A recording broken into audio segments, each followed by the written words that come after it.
and maybe some elaborations on empathic confrontation. This is a very important strategy when you're dealing with difficult others, when you are working to try and fortify a sturdy, authentic voice, to really kind of bring your own internal advocate to the foreground. It's always a win when you focus on just hearing yourself say what's so, when you focus on the fact that you can bring more of your message, your wish, your opinion, your desire, your belief, your longing, your disappointment, your joy, your sorrow into the minds and hearts of others, even those with issues of narcissism, which is a population that I work with primarily.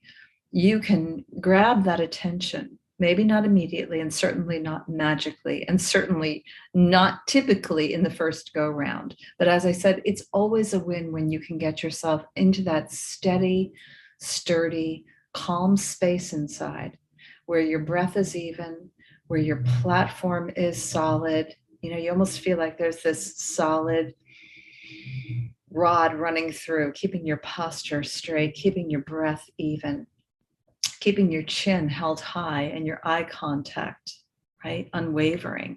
And your voice is not loud, it's not gentle, it's not sorrowful, it's just there. It's even, right? You can emphasize certainly on things that matter. And you can share emotion when it's warranted and when it feels safe enough to do so. Like I was saying in the talk, we don't walk into the mouth of the lion, right? So we don't bring our most raw vulnerability into a situation with someone who has not demonstrated any capacity to protect us, to embrace us, to care about us, to even know us, to be non-judgmental or non-critical. So if you've been betrayed or violated or hurt by someone with issues of narcissism, or someone else in your life who's terribly difficult, you may want to, again, with empathy, you can use a narrator voice. So the narrator acts as your advocate. The narrator speaks about what's happening without revealing it in a raw, vulnerable way. So you keep yourself still encased in a place where it's safe without forfeiting your message. So for example, you might say, look, I know you've had a tough day, or I know it's really hard for you when you feel like, your apologies are not securing the trust in our relationship fast enough. I know you get impatient with that. It's hard for you. I know it's hard to be walking around feeling like the bad guy. And so I'm sure that's tough for you, right? There's an empathy. So what are you saying? I get it, but, and here comes the confrontation. So I know all that, but I'm aware right now that I am also feeling a kind of anxiety or tension or fear, whatever is true. I'm aware of a frustration inside of me that if I'm not careful, it could escalate in a way that will be very debilitating to me and exhausting. I don't want to go to that dark place. So while I'm aware of a temptation to want to engage in this argument with you right now, as we would typically do, I'm not going to do that.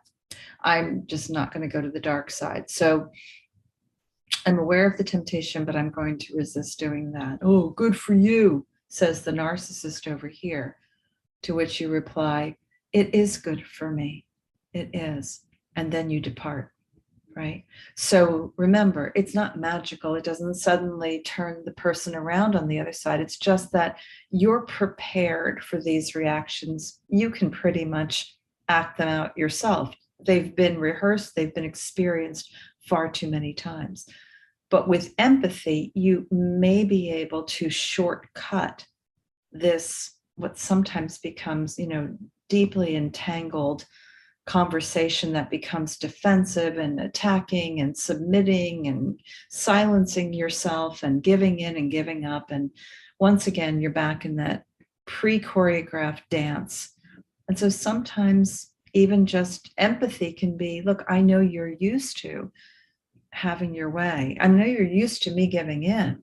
So I don't blame you for being a bit taken aback by me suddenly wanting to have my own opinion or idea, or me saying no to something that I feel uncomfortable with. I know you're not accustomed to that. This is a new commitment. to myself, right? There's the but this is a new commitment to myself. This is a commitment, actually, if you're trying to save the relationship, you can say this is partly in spirit of trying to protect this relationship from further damage, because it's inevitable to me that we're facing a major rupture. So I'm going to be a little bit more true to myself and a little bit more honest about how I'm feeling. And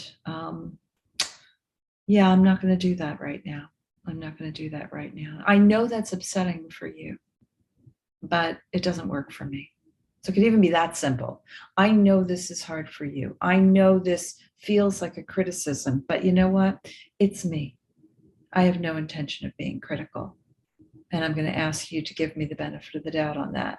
Oh, sure. Yeah, you're not critical. You're the one who's right. It's white noise. You're not listening to that anymore. You're listening to your own internal strength. You're listening to your own voice. You're listening to your own truth. Empathy means I get it, but I see you. I understand, but it may not be your fault that you're put together this way, but it is your responsibility to do something about that. I'm not going to do this the same way anymore. And that is when you can hear yourself saying those words out loud, there is nothing more empowering. It doesn't mean it's not a slippery slope where you might find yourself escalating at times or dropping into an old pattern. It's okay. We're human. It takes time to really abolish and evacuate these old ways that become somewhat irresistible and familiar to us, and to adopt new ways that are healthier, more honest, more authentic. But we can get there with practice, with time, and even with interrupting ourselves in the midst of a presentation when we feel we're starting to bend in the wrong direction. We're getting defensive, we're escalating, we're giving in. You can stop yourself and say, whoa, whoa, whoa, I'm getting triggered because I'm doing that thing that I used to do. I'm doing that thing that everybody does with you at work, and I'm not doing that anymore. I'm not going to do that anymore. I need a minute to catch my breath here. I need a minute to take care of me, right? So whatever scoffing or eye rolling is going on over here, doesn't matter. White noise. You are here caring for yourself, and you're dropping those little seeds in the soil. This is a new day. This is a new way of being. Take good care, everybody.